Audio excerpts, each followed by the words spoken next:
پھر اس سرزمین میں علامہ اقبال جیسی شخصیت پیدا ہوئی ہے. یہ ساری چیزیں جو ہے یہ در حقیقت اشارہ کر رہی ہیں کہ یہ ملک مشیت یزدی کے کسی طویل سلسلے کی ایک کڑی ہے. اور وہ سامنے آ گیا تھا کہ سن 47 میں یہ قائم ہوا ہے، اور پورے 9 مہینے بعد 14 اگست اور 13 مئی، 14 اگست سن 47 اور 13 مئی سن 48، پورے 9 مہینے بعد اسرائیل عالم وجود میں آ گیا. اللہ تعالیٰ نے اس عالمی بیماری، اس کے لیے جو علاج ہے وہ پہلے پیدا کیا ہے. جیسے کہ حدیث میں آتا ہے ما انزل اللہ من دائن الا انزل لہ دوان، اللہ تعالیٰ نے کوئی بیماری ایسی نہیں اتاری کہ جس کا علاج بھی نہ اتار دیا ہو. اور جیسے کہ ماں کی چھاتیوں میں بچے کی ولادت سے پہلے دودھ پیدا ہو جاتا ہے، اس کی غذا کا بندوبست پہلے ہو جاتا ہے، اسی طریقے سے اسرائیل کا جو فتنہ اٹھنے والا تھا اس کی سرکوبی کے لیے پاکستان وجود میں آیا ہے. اور آج وہ مرحلہ آ گیا ہے تاریخ کا ایک عظیم موڑ. آپ دیکھیں گے کہ بڑی مشابہت پیدا ہو گئی ہے. ایک طرف بظاہر امریکہ کی مرضی کے خلاف اسرائیلی وزیر اعظم نتن یاہو وہ بڑا ایک غرور کا اور بڑے تکبر کا مظاہرہ کر رہا ہے، اور وہ پورا پیس پروسیس جس پر نہ معلوم کتنا وقت صرف ہوا تھا، کتنی محنتیں ہوئی تھیں، کتنے راؤنڈز آف ٹاکس ہوئے تھے، کبھی واشنگٹن میں ہوئے، کبھی اوسلو طرز کا کوئی معاہدہ ہوا ہے، کبھی پھر اور اس کے بعد پیشی ہوئی تھی میڈرڈ کے اندر بھی، لیکن وہ سارا پیس پروسیس جو ہے اس کی دھجیاں کر رہا ہے.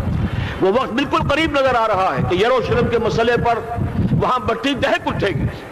اور احادیث نبویہ میں جو خبریں دی گئی ہیں کتاب الملاحم کی احادیث میں معلوم ہوتا ہے کہ اب اس کا آغاز ہونے والا ہے. نتن یاہو کو امریکہ کے خلاف جانے کا اصل میں حوصلہ کیوں پڑ رہا ہے؟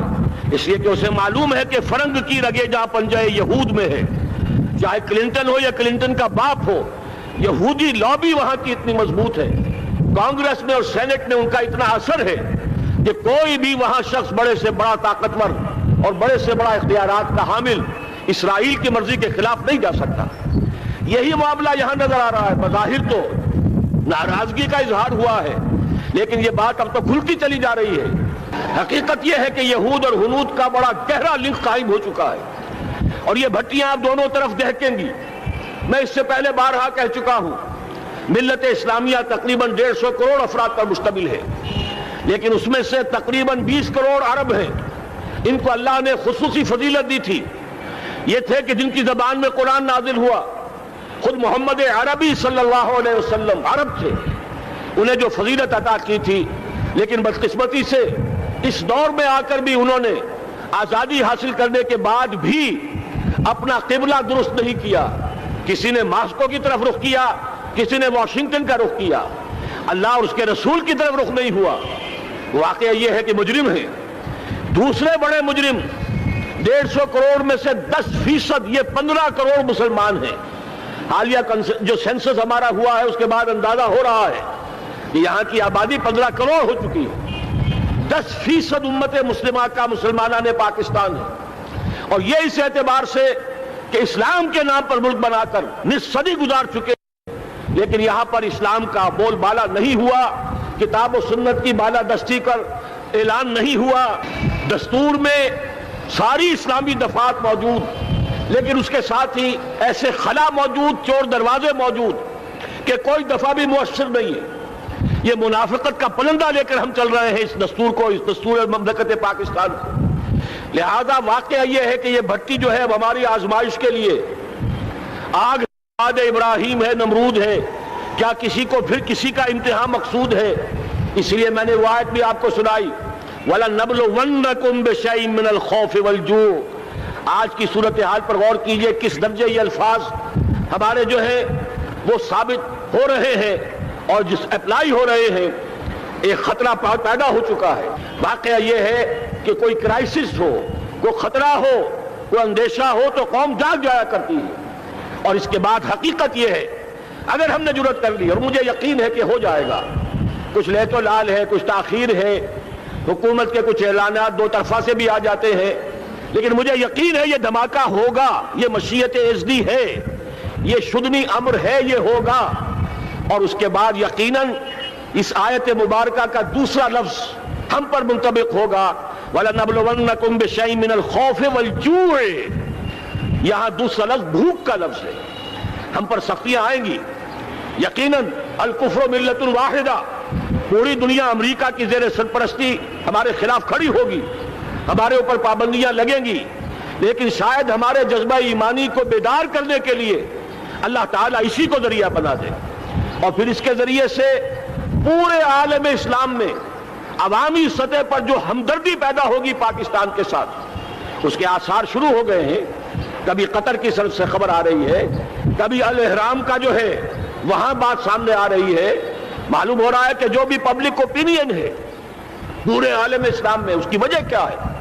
میں نے اپنے پچھلے جمعے کے خطاب میں عرض کیا تھا کہ جیسے پاکستان سلطنت خدا داد پاکستان ہے، ایسے ہی اس کی ایٹمی صلاحیت یہ بھی خدا داد ہے. اللہ نے چھپر پھاڑ کر ہمیں دی ہے.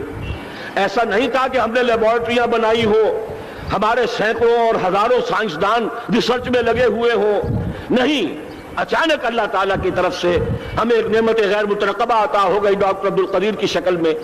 پھر نہ معلوم کس کس ذریعے سے اس پروگرام کو آگے بڑھانے کے لیے جن پرزوں کی ضرورت تھی، کس کس ذریعے سے وہ پرزے یہاں پہنچے ہیں. یہ بھی خالص خدا داد صلاحیت ہے، اور اس کو سمجھ لینا چاہیے کہ یہ ہمارے لیے ایک فرض کفایہ کے درجے میں ہے پوری امت مسلمہ کی طرف سے. اس کی وجہ کیا ہے؟ پورے عالم اسلام میں کہیں اور یہ صلاحیت موجود نہیں. کچھ ایٹمی دانت نکلنے کا امکان پیدا ہوا تھا عراق میں. آپ کو معلوم ہے کئی سال پہلے اسرائیل کے جیٹس آئے اور اس کی ایٹمی تنصیبات کو تہس نہس کر کے چلے گئے.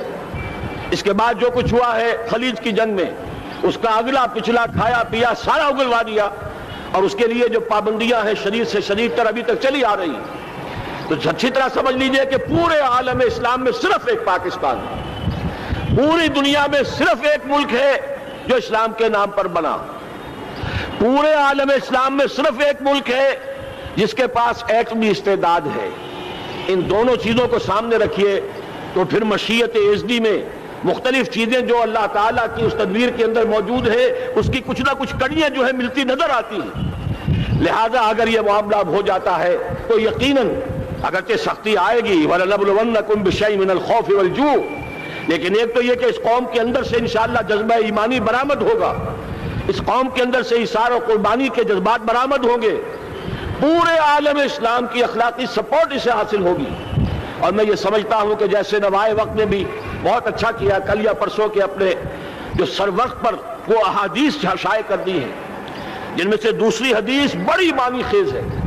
حضور نے فرمایا اصابتان احرزہم اللہ من النار، دو لشکر ایسے ہیں کہ جن کو اللہ تعالیٰ نے جہنم کی آگ سے چھٹکارے کا پروانہ دے دیا. وہ لشکر جو ہے وہ جہنم کی آگ سے چھٹکارا پا گئے. احرزہم اللہ من النار. وہ دوسرے لشکر کون سے ہوں گے؟ اصابت یغزو الہند، ایک وہ کہ جو ہندوستان پر حملہ آور ہوگا، اور دوسرا وہ جو حضرت مسیح علیہ السلام کے ساتھ جبکہ ان کا نزول ہوگا، اور اللہ تعالیٰ ایک مجدد، اس آخری دور کے مجدد کی حیثیت سے حضرت مہدی کو بھی ہمارے درمیان میں سے اٹھائے گا. اور پھر جو آخری فیصلہ کن جنگ ہوگی الملحمۃ العظمیٰ، اس کے لیے یہاں سے فوجیں جائیں گی ان کی مدد کے لیے. اب ان دونوں فوجوں کو ایک حدیث میں جمع کرنے سے اندازہ کر لیجئے کہ اس کا مطلب کیا ہے. یہ علاقہ پاکستان اور اس سے ملحق افغانستان، یہ علاقہ ہے کہ جو اسلام کا گہوارہ پہلے بنے گا.